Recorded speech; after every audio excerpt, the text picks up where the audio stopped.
Hello student, good morning. देखिए हम लोग लास्ट टॉपिक पढ़ रहे हैं कि कूलॉम के नियम का सदिश निरूपण। इसके पहले हम लोग पढ़ चुके हैं कि कूलॉम नियम, ठीक है। लेकिन ये टॉपिक है कूलॉम के नियम को बताना है। किस रूप में बताना है? सदिश रूप में। किस रूप में बताना है? सदिश रूप में आप लोग को बताना है, ठीक। अब यहाँ पर देखिए कि सबसे पहले इस फिगर को समझ लीजिए। इसमें लिखावट बहुत ज्यादा था, पहले ही इसको बना दिया गया, ठीक है। इसमें दिया गया है कि एक्स अक्ष, वाई अक्ष और कौन अक्ष? जेड अक्ष। ये आपको त्रिविमीय सदिश है। कौन सदिश है? त्रिविमीय, ठीक है। इसमें हम लोग देख रहे हैं कि मुख्य बिंदु कौन है, जिसको हम लोग कहते हैं स्थिति सदिश। क्या कहते हैं?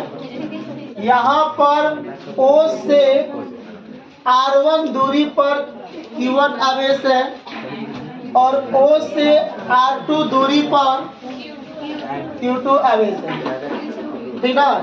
R1 दूरी पर Q1 है और R2 दूरी पर क्या दिया हुआ है? Q2 दिया हुआ है, ठीक है। यहाँ पर ध्यान दीजिएगा कि दोनों के यहाँ पर लिख सकते हम लोग ना कि माना कि दो बिंदु आवेश कौन कौन है? Q1 और क्या है? Q2 है, जिसके मूल बिंदु के सापेक्ष स्थिति सदिश कौन कौन है? R1 वेक्टर और R2 वेक्टर।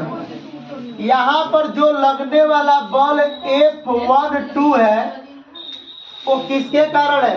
पीछे से पढ़िएगा।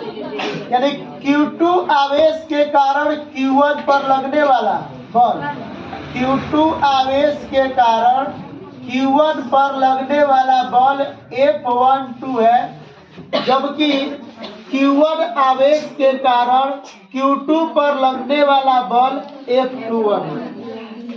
Q2 आवेश के कारण Q1 पर लगने वाला बल क्या है? F12। और ये Q1 आवेश के कारण Q2 पर लगने वाला बल को F21 है। तो यहाँ पर देखिए कि R21 बराबर R2 माइनस R1 सदिश रूप में लिख सकते हैं। जो बल होता है हमेशा पीछे से पढ़ते हैं कि Q2 के कारण Q1 पर और Q1 के कारण किस पर? Q2 पर। R2 का जो स्थिति सदिश निकाला जा रहा है तो R21 बराबर R2 माइनस R1। ये भी हो सकता है अगर R21 की जगह पर अगर R12 रहेगा तो यहाँ पर हो सकता है R1 माइनस R2। यहाँ पर इसका मान अगर R1 R2 का मान रखें, इसका मान धनात्मक भी हो सकता है और क्या हो सकता है? ऋणात्मक भी हो सकता है।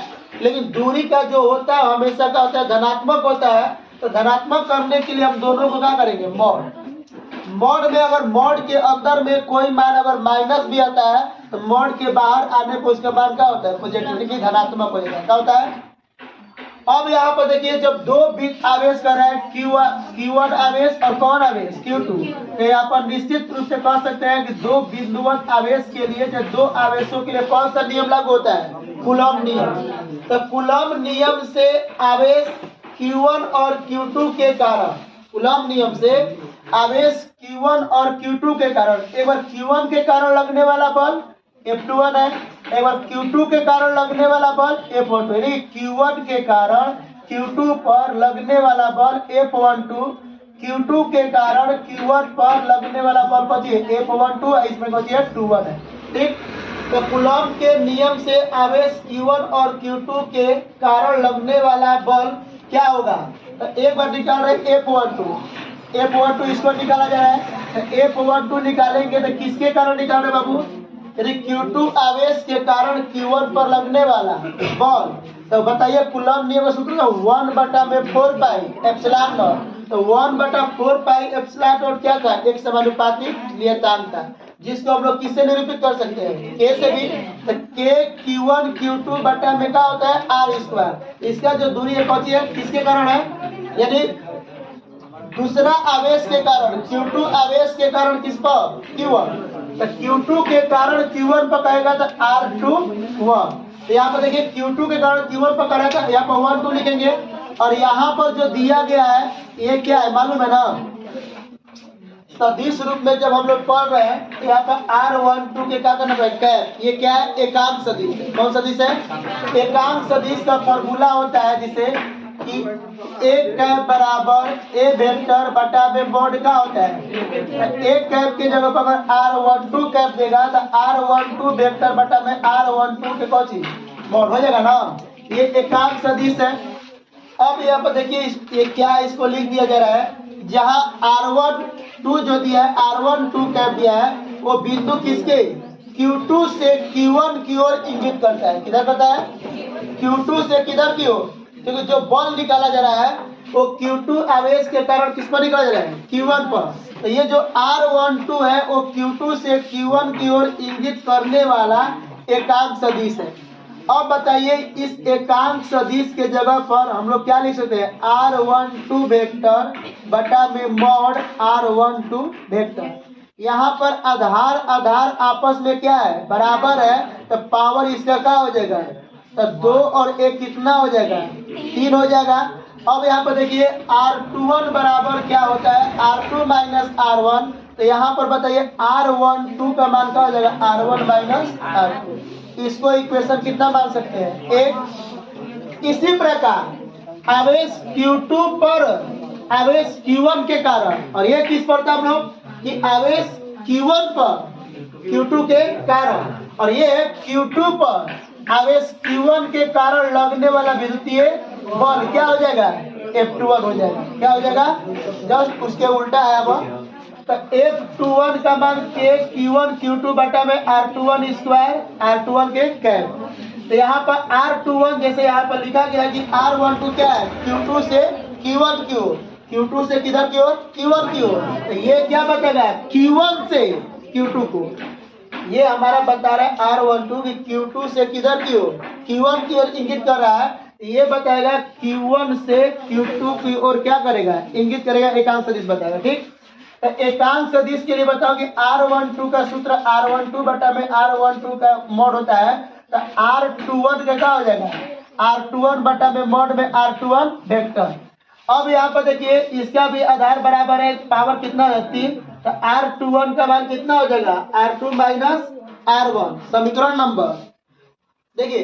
अब ये दोनों समीकरण 1 और समीकरण 2 दोनों का परिमाण आपस में क्या है? बराबर है। और यहाँ पर देख रहे हैं कि दोनों का दिशा एक दूसरे के क्या है? विपरीत। कौन सी दिया हुआ है?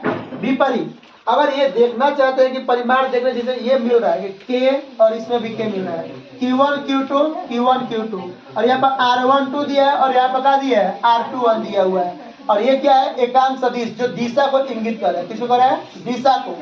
तो देखने से दोनों बराबर नहीं है। अगर कोई मान लो कि यहाँ पर हम लोग R1 के मान 5 रख दिया जाए, R2 का मान कितना रख देंगे? 3। तो यहाँ पर ध्यान दो कि 5 में से 3 घटेगा 2 हो जाएगा। और यहाँ पर देखिए कि यहाँ पर 3 हो जाएगा और 5 यहाँ पर क्या है? -2।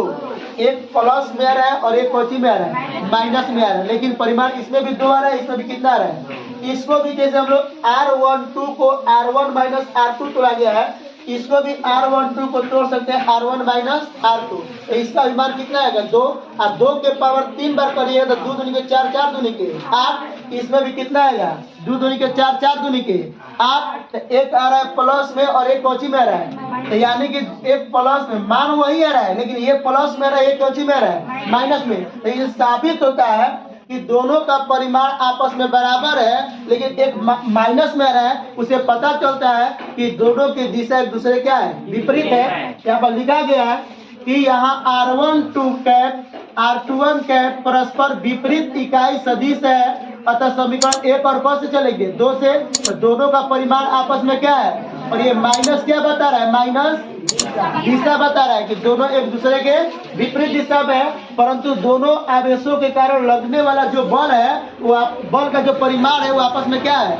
बराबर है। अर्थात दोनों आवेशों पर परस्पर लगने वाला बल परिमाण में समान तथा विपरीत दिशा में है।